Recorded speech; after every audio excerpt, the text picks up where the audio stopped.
Good evening, everyone.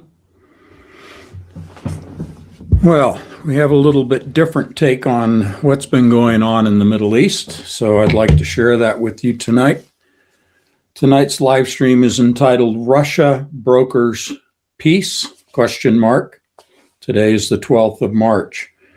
I have a series of bullet points that I would like to share with you tonight. This will be a fairly brief live stream. I'm also going to ask Doug to carry this live stream over to our YouTube channels as a pulse video, another pulse video. So all of you that are on YouTube watching this after it is posted, that's what I'm introducing to our subscribers here behind the paywall, if you will.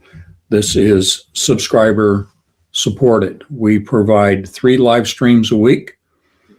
We also on a quarterly basis publish our magazine entitled Entangled Magazine. When you subscribe, you can gain access to the archives of over 1,000 live streams dating back to January of 2018. And you can also have access to every edition of our Entangled Magazine as a subscriber. So with that, my goal tonight is to offer a glimmer of hope. Okay?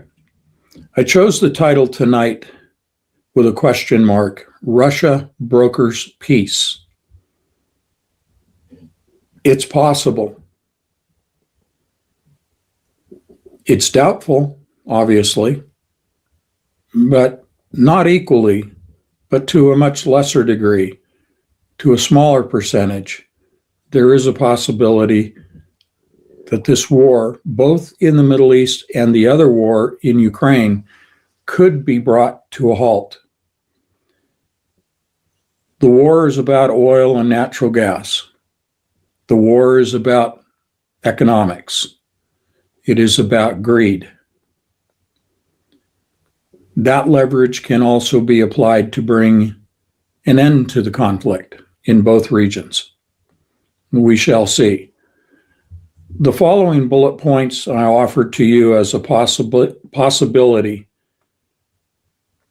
for at least in the near term, resolving the military conflict, but it is going to take many, many months to resolve the economic impact to date of the military conflict, the destruction and the death, and in greater measure, the destruction of infrastructure, oil and natural gas infrastructure. Today, U.S. Special Envoy Steve Witkoff from the United States and Russian Special Envoy Kirill Dmitry met in Florida. Both of these individuals are more focused on economics and trade and brokering of economic deals than they are as compared to operating as a true diplomat. They are not diplomats by trade, by background, by experience. They are businessmen. Witkoff, as you know, in real estate, and you may not know, but Dmitry, or Kirill, sorry, the pronunciations, Kirill Dmitry is a investment broker. He's more familiar with the stock market and Goldman Sachs as his background. But that's the principal point of the war, is it not? Economics, finance, greed. So perhaps it's fitting that these two individuals, with their respective backgrounds that they have in common, are appropriate for the situation as it is right now. So let me run through about a page and a half of bullet points. What I'm going to do is just go ahead and run right through the stream up front of all my bullet points without elaboration. Then we'll come back and elaborate. Russia now is the principal supplier of oil and natural gas to the global market. The United States has lifted all sanctions against the purchase of Russian oil by India or any other country. Yesterday, President Trump called Vladimir Putin in Moscow.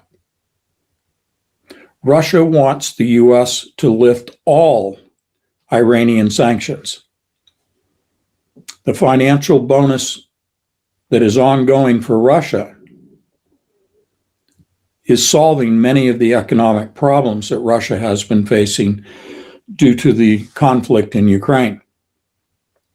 India had previously locked in a pre-sanction oil price of $23 a barrel from Russia. Post-sanction, they are now paying $81 a barrel to Russia. Russia could end the wars in Ukraine and Iran perhaps within a week. U.S. economic collapse will occur within 1 to 2 weeks if the war in Iran continues. Israel is asking, as of yesterday, Israel is asking the U.S. to end the war now. Yesterday, 2 principal oil refineries in Israel were heavily damaged. Russia diverted oil and natural gas to Asian markets, capturing market share. Huge profits have resulted for Russia. Russia wants to solve the root causes of the conflicts in both Ukraine and Iran. Otherwise, in the near future, the conflicts will begin again. Therefore, the causes must be resolved now.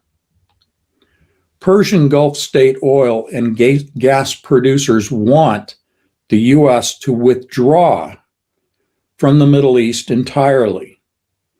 They want Israel to be stopped now from making future wars by forcing the U.S. to stop supporting Israel and leaving the Middle East. Gulf state infrastructure has been heavily damaged, and it will take months to rebuild and go back online. Gulf states are not and cannot financially continue investing in the U.S. stock market. Russia and the U.S. will encourage the Gulf states to continue their investments in the U.S. stock market once their infrastructure, with the help of the U.S., is rebuilt. Within a week, again, if the war is not over, the U.S. economy will crash. The world is pushing the Strait of Hormuz to be reopened, as the economic effects are already being felt globally. BRICS. Russia wants its trade route from St. Petersburg to Chabahar, a southern Iranian port, to open. China wants its Silk Road to Tehran to open. Iran, no U.S. sanctions and must agree to nuclear inspections. If they are offered no U.S. sanctions, but they agree to open, transparent nuclear inspections, they will realize a fully functioning economy as they are a founding member of BRICS. U.S. must withdraw all military from the Middle East. Israel wants the U.S. to end the war because they're losing too much infrastructure. Europe, Russia ceased selling natural gas. They're down to one pipeline. This will force Europe to pay much higher prices within a week if Russia even agrees to sell it at all prior to an end to the war in Ukraine that Europe is supporting. Right now, Europe is receiving nothing from Russia. U.S. Navy declared it cannot escort ships through the Strait of Hormuz. It must be opened within a week, or the global economy will collapse. This war cannot be reversed. Recovery can only begin once the wars, both the Ukraine and the Middle East wars, end. Iran. Motivation to cease the war is economic.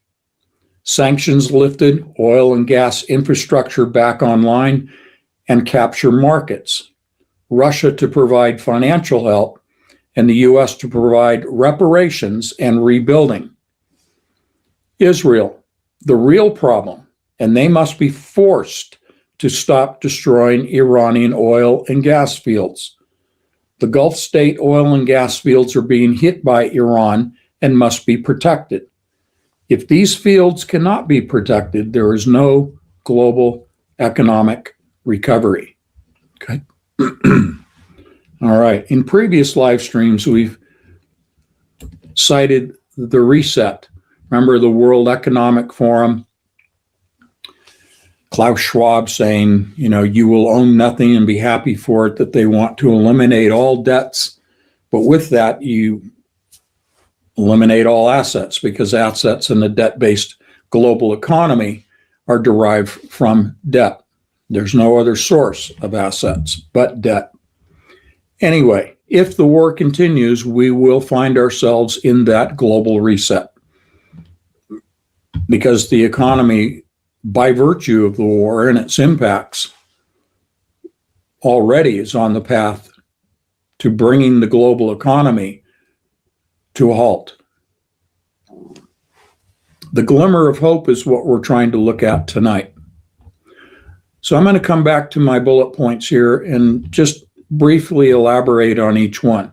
Again, this is going to be a fairly short live stream because we're making our points with the bullet points, but I also want to be mindful of the YouTube audience, that you subscribers, by paying for your subscriptions, are making these videos available on YouTube as well.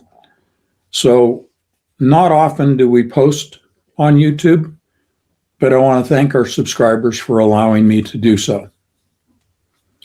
Russia now is the principal supplier of oil and natural gas to the global market.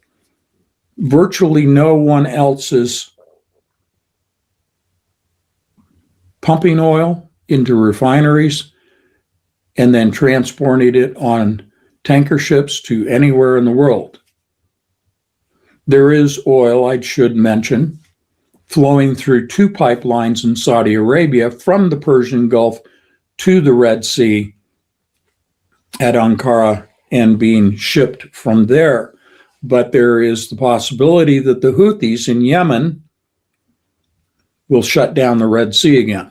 So we can't really count on that. That's about some 20% of the oil that was moving from the Gulf states by these two pipelines in Saudi Arabia, while the rest of the Persian Gulf is unable to transport.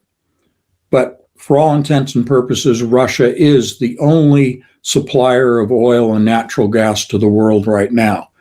There's an obvious economic windfall to Russia. But what that does, if we really step back for a moment and look at Russia, accept the position they're in, we're looking at this pragmatically. We're looking at the logic of what the possibilities may be. This is devoid of political leanings, political recrimination, or anything else. This is simply looking at the state of the world and what can be done with it to improve the state of the world. If Russia is the principal supplier, then how can the world facilitate Russia getting oil that is desperately needed by every country? How, and that includes the United States, okay? How can the world facilitate Russian oil and natural gas being distributed to the world? Well, the obvious answer is stop the wars, both in Ukraine and the Middle East. I'll elaborate on both of those locations again as we go through the bullet points. But Russia needs to be given its due. It needs to be acknowledged almost by default as being the sole source.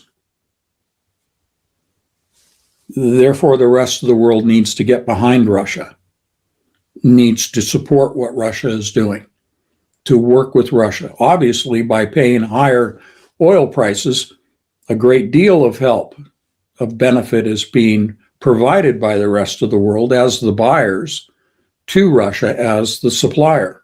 Okay? Again, this should be a logical examination, not one that is taking sides. Okay, U.S. lifted all sanctions against the purchase of Russian oil by India and any other countries. That isn't getting enough airtime in the mainstream media. Why did Trump lift all the sanctions? Because the United States and Israel and the Gulf states are in dire straits. I'm not giving Trump credit so much as I am the people around him that are finally convincing him, and therefore his call yesterday to Putin, convincing him that this war needs to be brought to a rapid conclusion because the United States economy is on the brink of collapse. Now, this can be manipulated in the propaganda and in the media. This can be manipulated with the conclusion of the war to grant Trump some sort of face-saving credit for ending the war in Ukraine and the war in the Middle East. So we can extrapolate and expect to see that sort of face-saving coming about once the war is over. But who cares? Trump can have his day of glory. People want this to end. They don't care about Trump. Nobody cares about Trump. Only Trump cares about Trump. The description coming from Moscow of the phone call was that it was very frank. Lots of people are trying to read into it and give interpretations and what ifs and so forth and so on.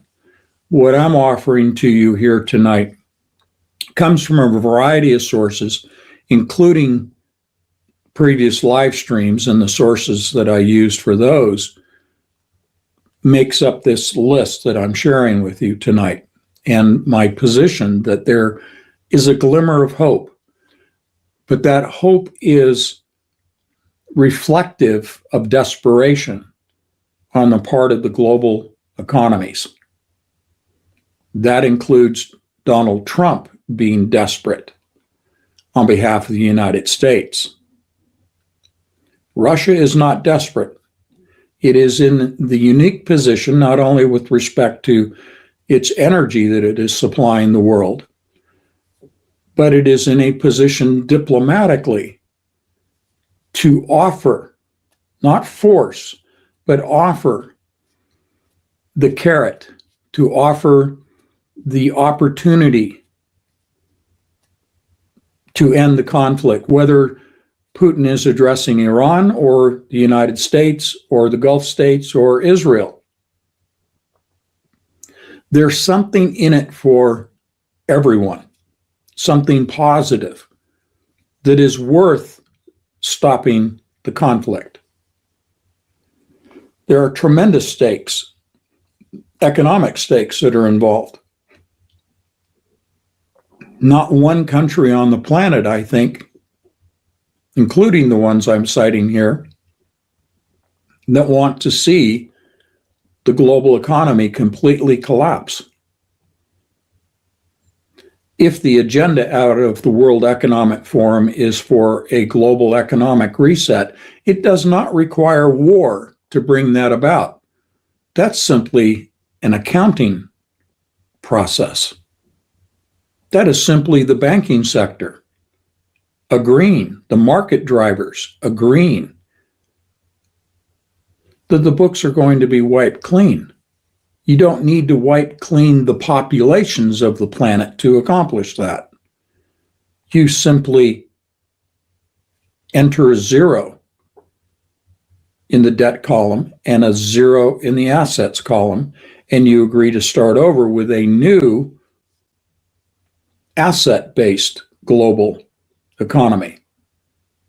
Again, you do not need military conflict to accomplish that.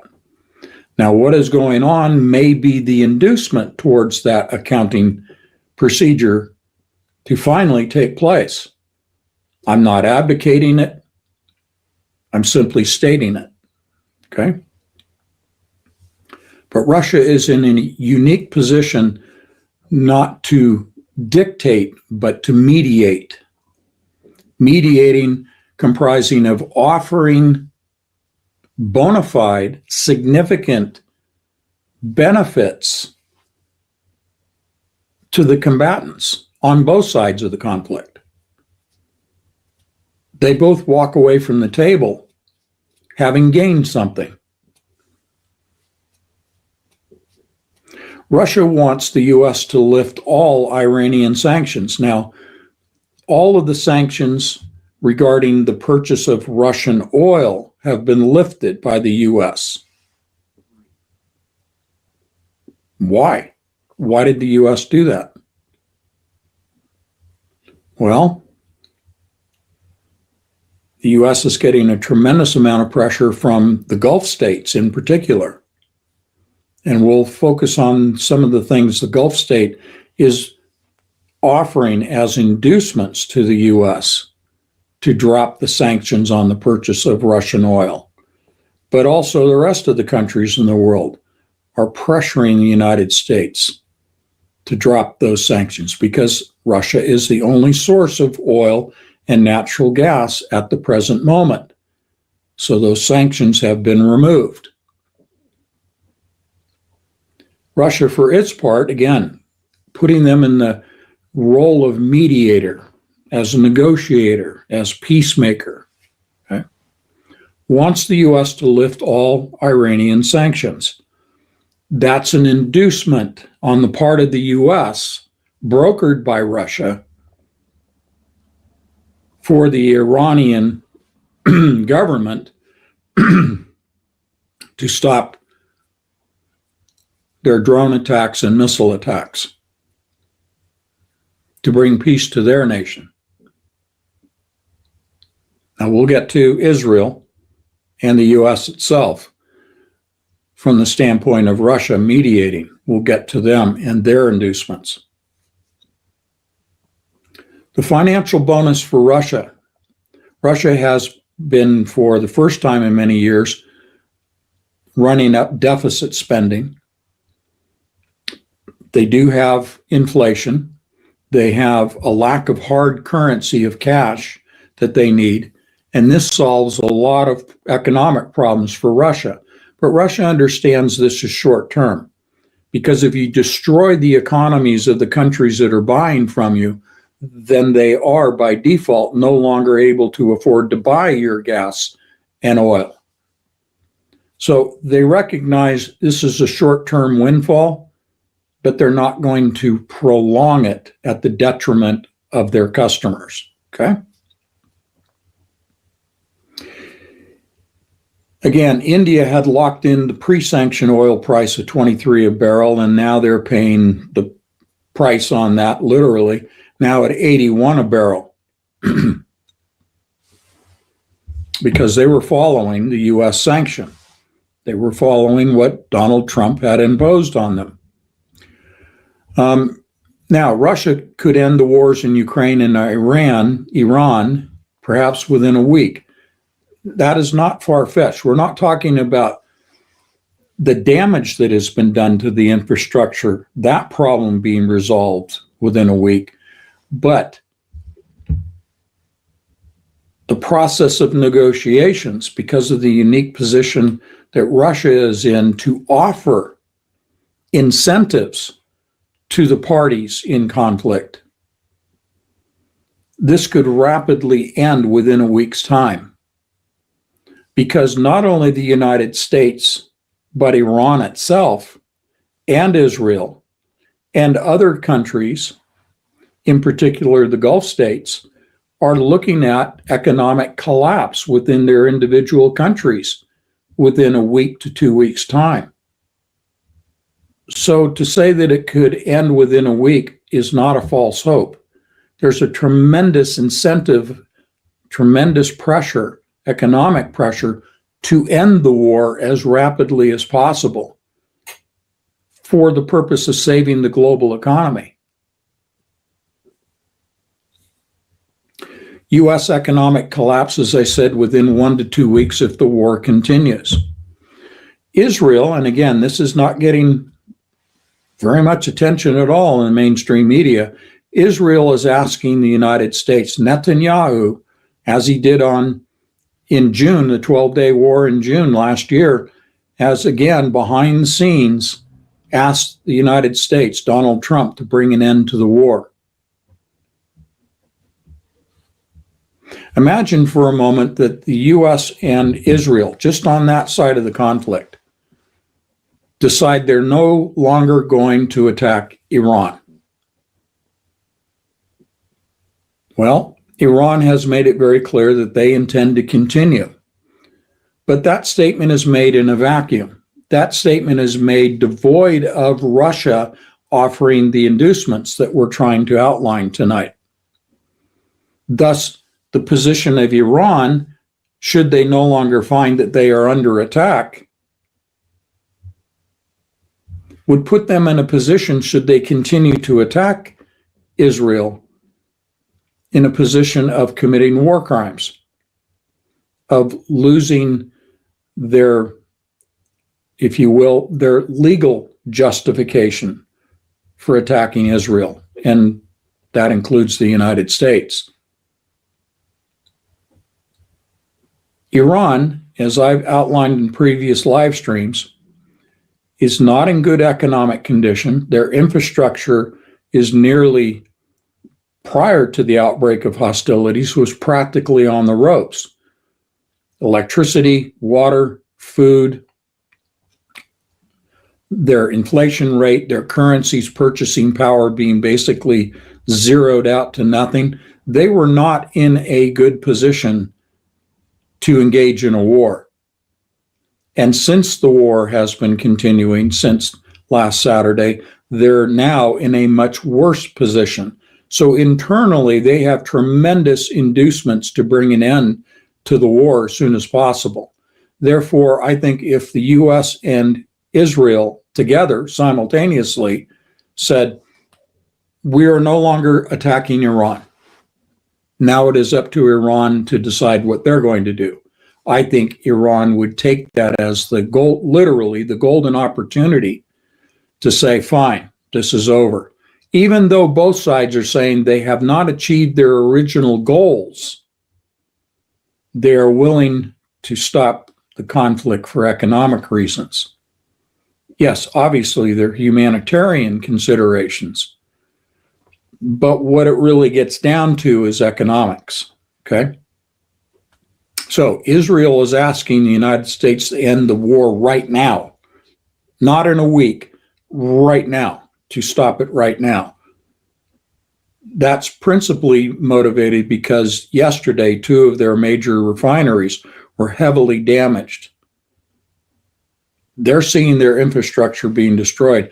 Previous live streams, I've talked about the water filtration, the desalination plants in Israel. They don't want to lose their water supply. 90% of their water comes from seawater, okay? Their fresh water comes from seawater.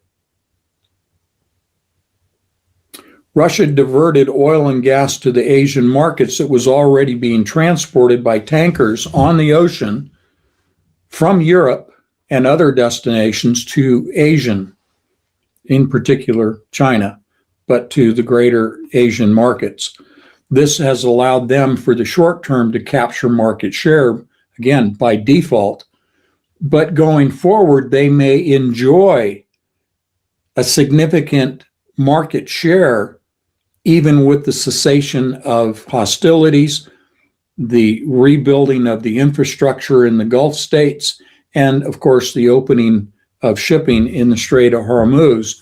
Russia, as a latent result of the war, and their ability to move into these Asian markets this has provided them a toehold that may extend into the future as a more permanent relationship. So Russia coming out of all of this is still going to be in a very good economic position. That's just a statement of fact, okay? Russia wants to solve the root causes of the conflicts in both Ukraine and Iran. Otherwise, in the near future, the conflicts will begin again. Therefore, the causes must be resolved now. Russia is in a unique position, principally because of the financial windfall. They're strengthened. The cost of war is being recouped very rapidly. But beyond just talking about finances, Russia is in a unique position now because now the ability to supply, to deliver gas and oil to the rest of the world, which includes Europe, and that's where I want to focus now. They are able to dictate terms, literally dictate terms, not only on the price of the oil and natural gas they're selling, but the terms for supporting or not supporting the war in Ukraine. Enough damage has been done in the Gulf states, the Gulf region, oil region, due to drone and missile attacks. But damage of another sort has been done, again, economically. Economics is shared in both regions, but in the European theater, economic damage has been done not by missiles and drones, but by the denial of energy to Europe. And what little energy they are receiving, they are paying huge premium prices, 50 to 100% more for gas and for natural gas in particular, but also gasoline and diesel fuel. That obviously cannot continue. Should it continue, then of course Europe is facing bankruptcy. Russia is in a position to dictate whether or not the European Union, and NATO, whether they are going to continue supporting Ukraine in its war against Russia. Russia is in a position to dictate the terms of the war in Ukraine.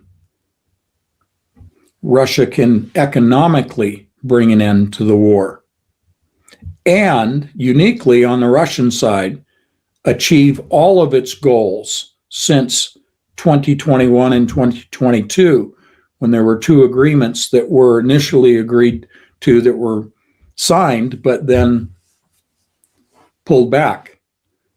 Russia still now even more, and not by military force, not by a military conquest of all of Ukraine, but just the territory that they occupy right now, the Donbass region and so forth. Economically, they can bring in unconditional surrender, which is what I've been talking about for months. Russia can bring, not in a military manner, but in an economic manner, can now say to Ukraine, you must unconditionally surrender, and your government has to be nullified, has to be overturned, and free elections, legitimate elections need to take place, and so forth and so on to meet all of the goals, requirements on the Russian part that Ukraine must meet. That includes neutrality, removal of the Nazi regimes, members of the Nazi party in Ukraine, no membership in NATO, and a minimal defensive military on their part. Otherwise, an unconditional surrender, because Russia can say to Ukraine, the only support you're receiving is from Europe. Trump and Putin, I am convinced, have reached an agreement whereby the United States will stop all support of any type and withdrawal of any personnel and any military equipment, active military equipment that's not been destroyed, withdraw all of that and all of those people and all of the financial support from Ukraine if the U.S. wants to get what it wants from Russia. Understanding that on the Ukrainian side, that they will no longer have any support from the United States, and that Europe will no longer support Ukraine, because if Europe persists, they will receive no gas and oil from Russia, and their economies will collapse. That would result in a regime change in every European country. So there's heavy inducement on the part of Europe to stop supporting Ukraine. That brings about an unconditional surrender without another shot fired in Ukraine. And that will happen very rapidly here, probably within a week, maybe 2 weeks. The Persian Gulf state oil and gas producers want the U.S. to withdraw from the Middle East entirely. Do you think Donald Trump would accept that? Well, if he can save face, he will. If he can turn it around and make it a victory, he's already started to trickle that sort of propaganda out over the last 2 days, saying, we've won. We're ahead of schedule. We've achieved what we wanted to achieve. He's already been floating that out. You've seen it. He will just do more of the same, and he will agree to withdraw not only the newly deployed equipment and personnel into the Middle East in support of Israel, but will withdraw from our existing bases in Iraq, Syria, and in Israel and the Gulf states. Will withdraw entirely from the Middle East in order to get what he wants. What he wants is his economy, the U.S. economy, to survive. We'll see if it rebounds, but it's basic survival at this point. And he's thinking from a political perspective. He's thinking about the midterm elections. He has to reinstate the U.S. economy. That includes the stock market, which we'll get to as we move through the bullet points. So he will be in agreement to withdraw all U.S. forces and materiel from the Middle East. That not only results in safeguarding our troops and meeting the requirements of the Gulf states, and Iran and Russia will require that as well, but it saves the United States a tremendous amount of money.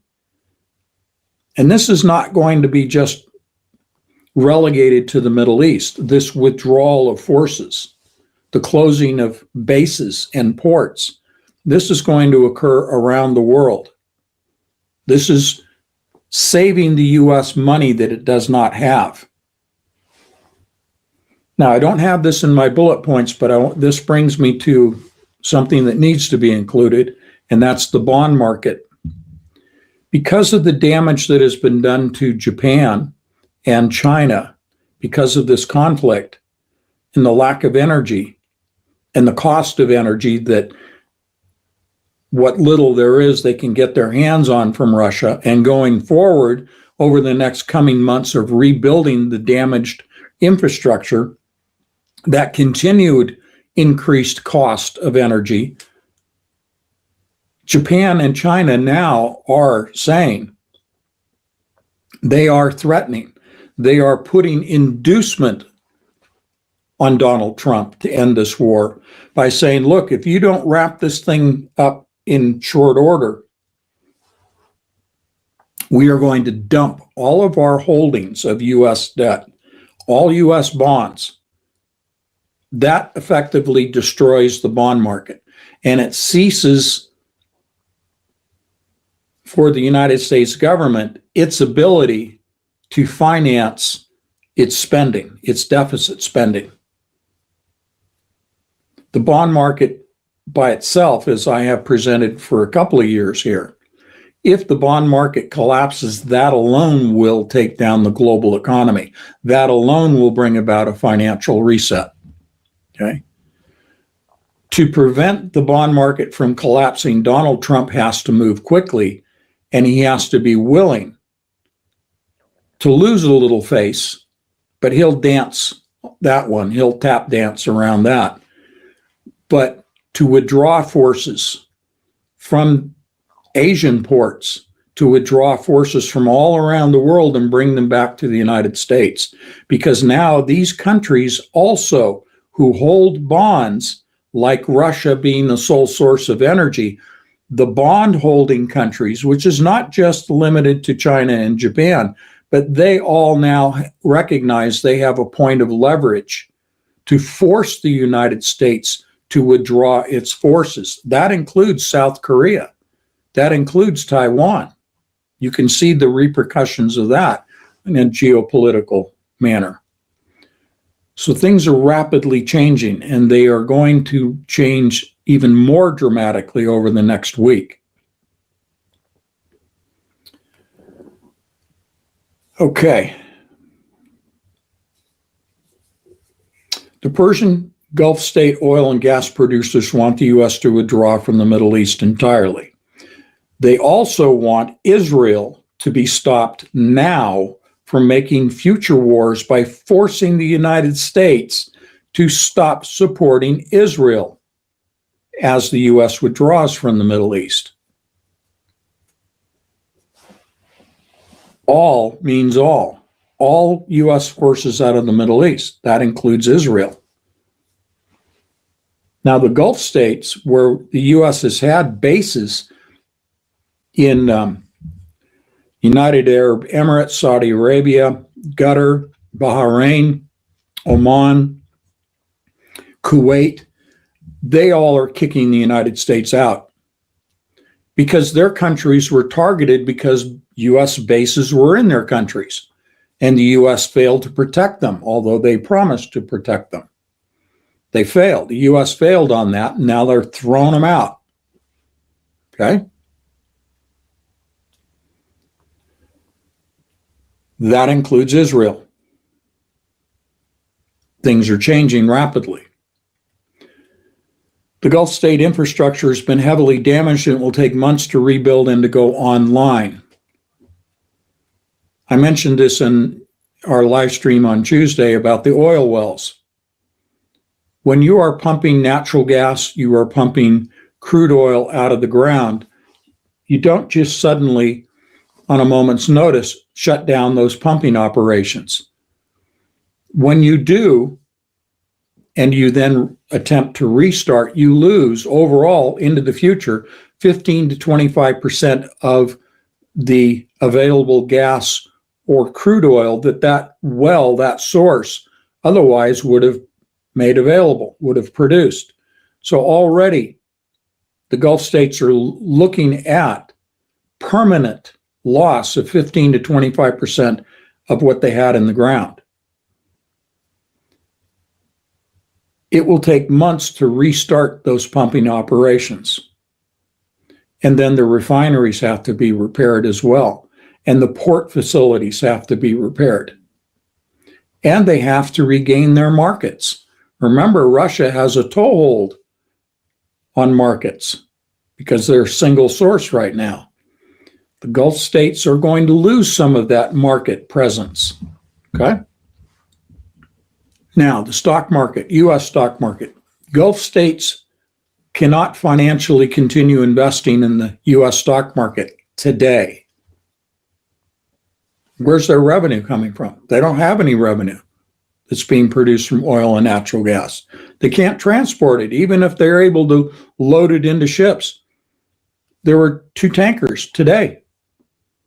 The Iranians sent radio-controlled, autonomous, small craft loaded with explosives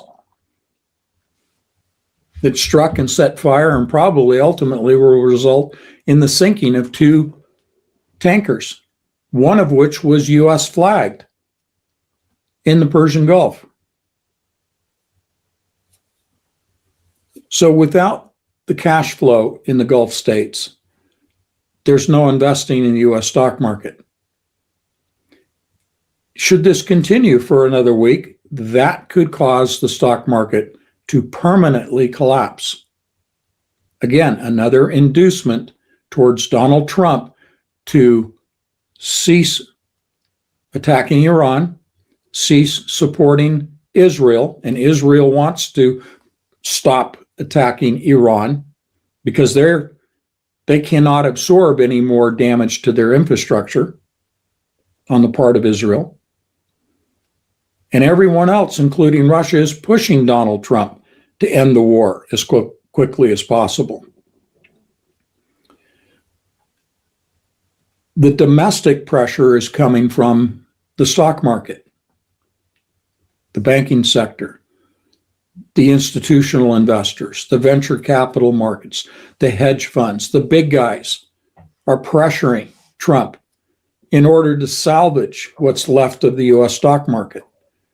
They need the Gulf states to produce oil and natural gas, sell it, and turn their cash flow back towards the U.S. stock market. Now, obviously, the world is pushing for the Strait of Hormuz to be reopened, as the economic effects are already being felt globally. We've made that case. Imagine every single country on the planet is affected by the Strait of Hormuz. There are hundreds of oil and natural gas tankers filled. And in fact, Iran, for its part, I reported on Tuesday, has stopped pumping oil. They're not sending oil to their refineries. One of their refineries was heavily hit. They have maxed out their onshore storage tank capacity. They have filled as many ships in their ports as they are able to fill, but nothing's leaving through the Strait of Hormuz. It's a trickle. There are a few that are sneaking through. Principally, these are flagged and identified falsely, but they are being identified as Chinese and Chinese destination cargo ships. Okay. Let's talk about BRICS, the bigger picture here. Russia wants its trade route, as I said, from St. Petersburg to southern Iran to open. China wants their Silk Road to Tehran open. They want trade. The pressure to get on with trade is being applied by Russia and China combined. Now, China is getting shipments, small, but still some shipments of oil out of the Persian Gulf. But they have, as varying reports, anywhere from 100 to 250 days worth of oil and natural gas reserves in their strategic petroleum reserves. They understood that they needed to massively increase that before any war broke out in the Middle East. The United States obviously did completely the opposite. I think as of yesterday or today, they're announcing something like 1.4 million barrels per day being released from the U.S. strategic oil reserve. Well, that effectively is going to bring it down to zero because we only had about 40 to 50% capacity to draw from anyway. So the BRICS nations are pushing to get on with BRICS trade. That's what it really means here. Iran, for its part, is one of the founding members of BRICS. China and Russia as well, and they are pushing to protect Iran by bringing an end to this war. And as I will illustrate in some of these bullet points, Russia and China are both offering Iran financial support in the rebuilding of their economy and the rebuilding of the war damage that's been done.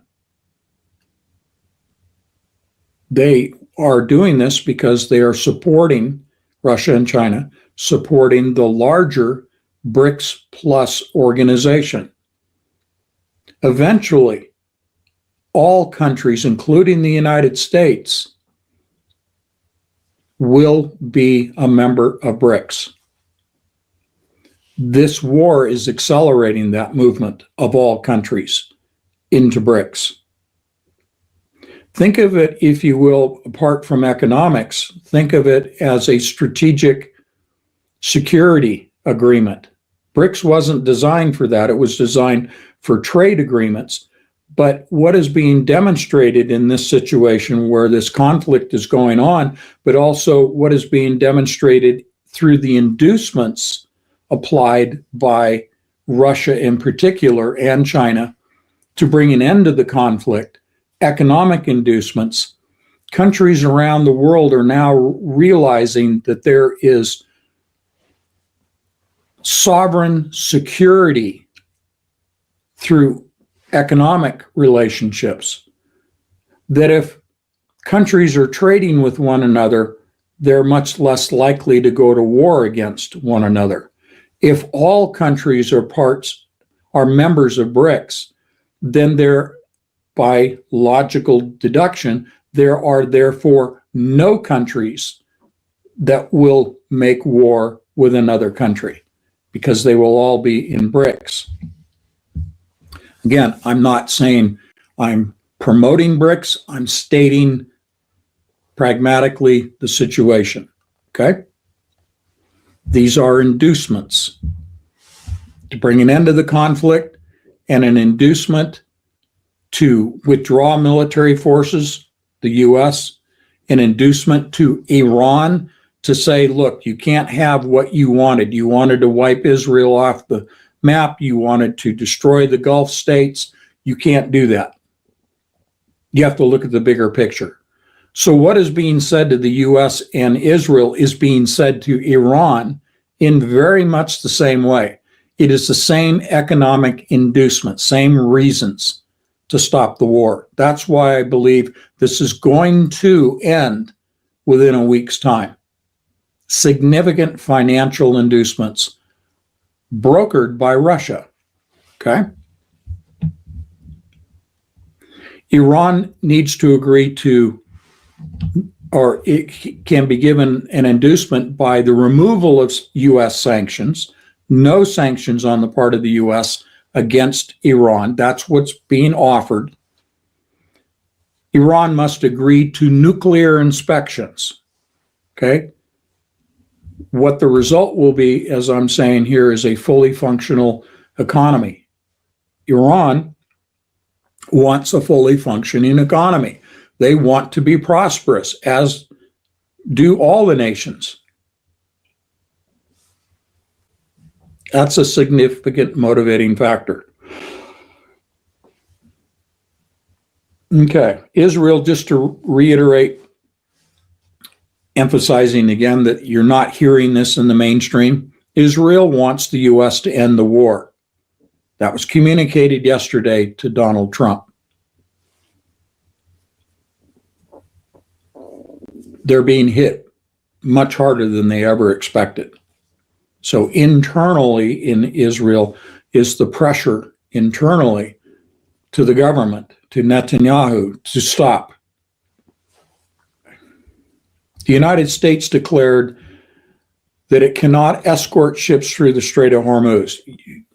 Even if those ships made it through the Strait of Hormuz and entered into the Persian Gulf, it's like putting all your eggs in one basket.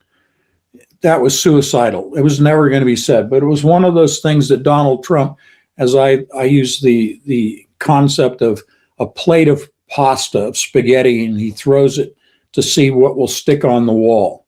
He just makes outrageous statements to see what kind of reaction he'll get from it. So he says, oh, the U.S. Navy will come in and escort the ships. No, it's not. Okay, so that's not going to solve anything. All right, let me see where I am here. Okay, I think we've pretty well covered all of that.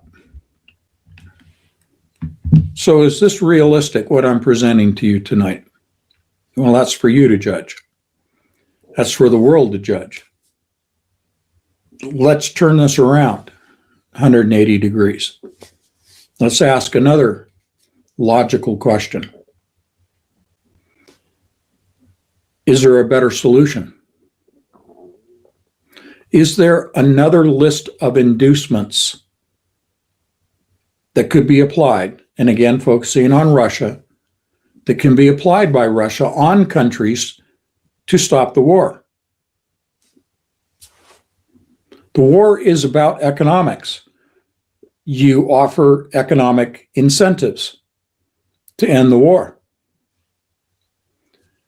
Devoid of economic incentives, what's left?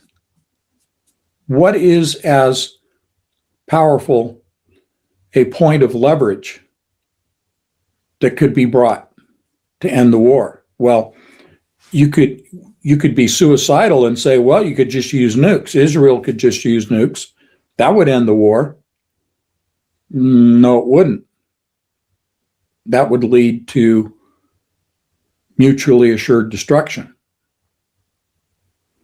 So we don't need to talk about nukes. It is conceivable,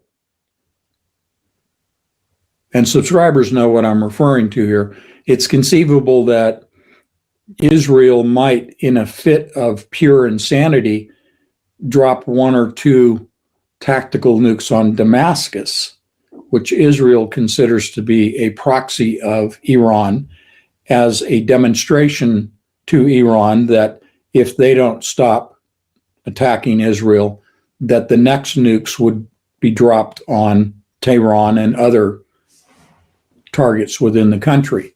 But they would use Damascus as an example.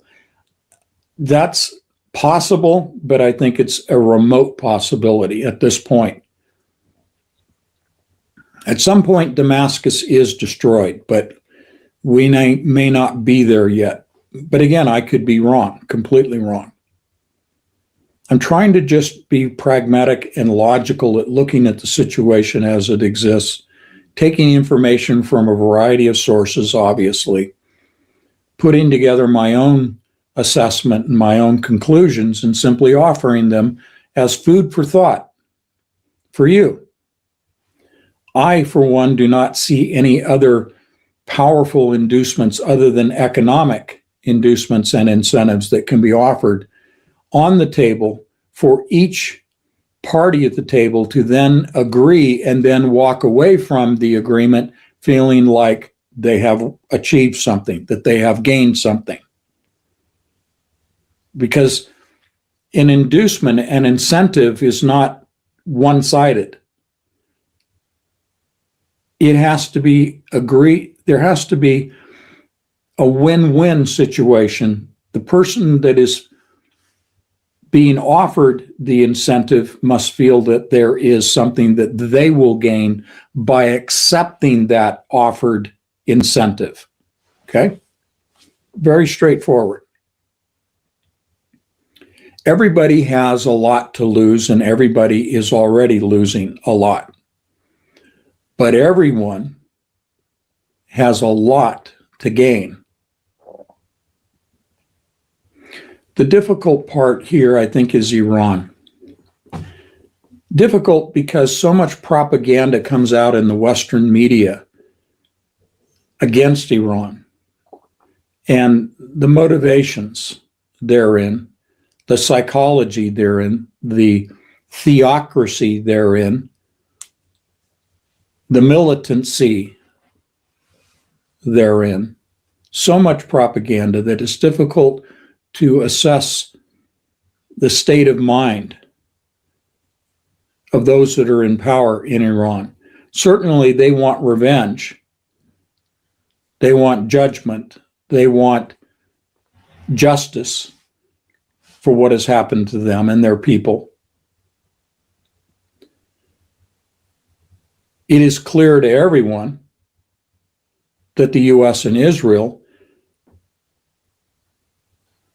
were first to strike. They were preemptive in the strike against Iran. But as I've been illustrating in the last several live streams, focusing on the Gulf states, they're now understanding.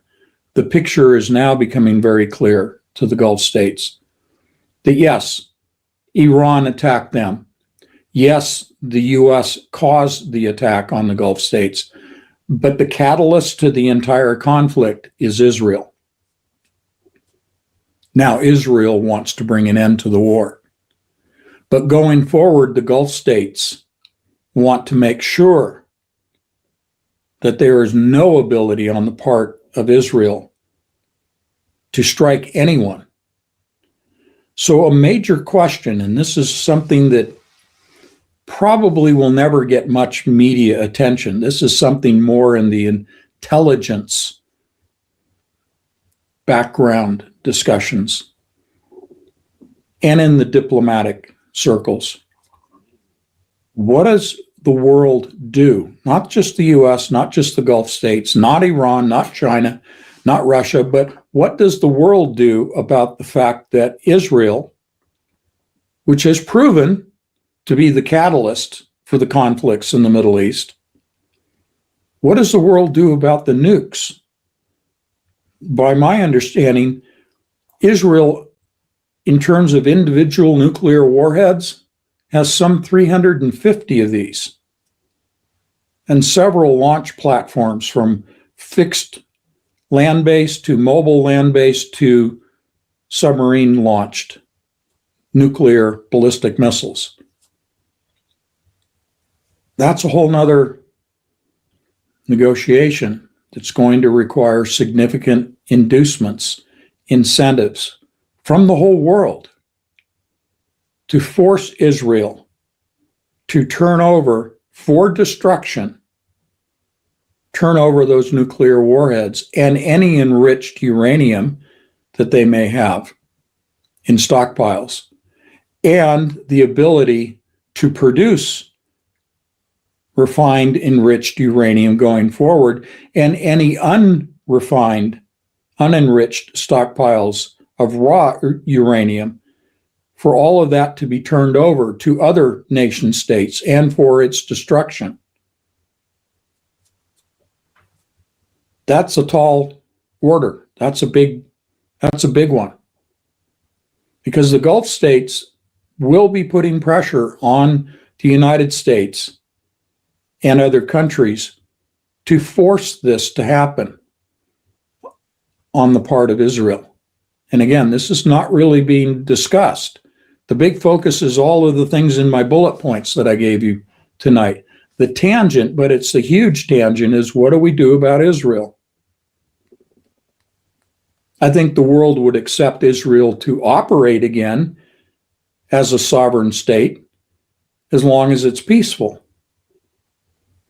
If the sovereignty of Israel as a nation state, as a governing state, were to be dissolved, and again, we'd have to talk about the mechanics of that, but if Israel were no longer a sovereign nation and therefore had no ability to resist other countries, I'm no fan of the UN, but let's just say the UN comes in with inspectors, as has been done in the past with Iran, comes in from the beginning with inspectors, they do an assay, they do an inventory, and then they bring in the appropriate technical people to be able to remove warheads and material, because Israel is no longer a functioning state. That safeguards that material. Because remember, there are still bad actors on the planet who would love to get their hands on that. Think about in 1990, 91, 92, the fall of the Soviet Union and the loss of control and accountability for the existing ballistic missiles, the warheads, and the stockpiles of enriched uranium and raw uranium all went out into the black market. The same scenario could play out with Israel, should it be a failed state, as the Soviet Union was a failed state. This could be done in a controlled fashion. Now, I'm really reaching here. I know this is really pie in the sky, sort of Pollyanna type stuff here. But in order to meet the demands of the Gulf states, to deny Israel the ability to ever be an aggressor against anyone in the Middle East, in particular the Gulf states, who now view all of this problem as having originated out of Israel and its aspirations. The Gulf states could very easily dictate the terms of where their gas and oil products go to. Much like Russia is doing right now, the Gulf states could very easily say, look, we've got our infrastructure back up, we've got cash flow, we're selling to new markets, we've expanded existing markets, we're doing very well. But you know what, United States, Europe, United Nations, you're not getting anything out of the Persian Gulf anymore, unless you solve the Israel problem. And that isn't a dialogue of war, that is a dialogue of diplomacy. And what I've said previously here, the denying of the nuclear capability to Israel. Realistically, it would mean the dissolution of the Zionist government. You talk about regime change. And here, regime is the appropriate term, the appropriate label. It is a regime. It is illegal. Perhaps with a new government that was cooperative in the removal of all nuclear capabilities from their nation state, the state of Israel could remain intact, but it would require regime change. Who's in the best position to not only initiate that, but enforce it? The United States. Is that not an interesting 180 on the situation? This is possible. Again, I'm offering this for consideration. Ideas. Maybe I'm offering some glimmer of hope.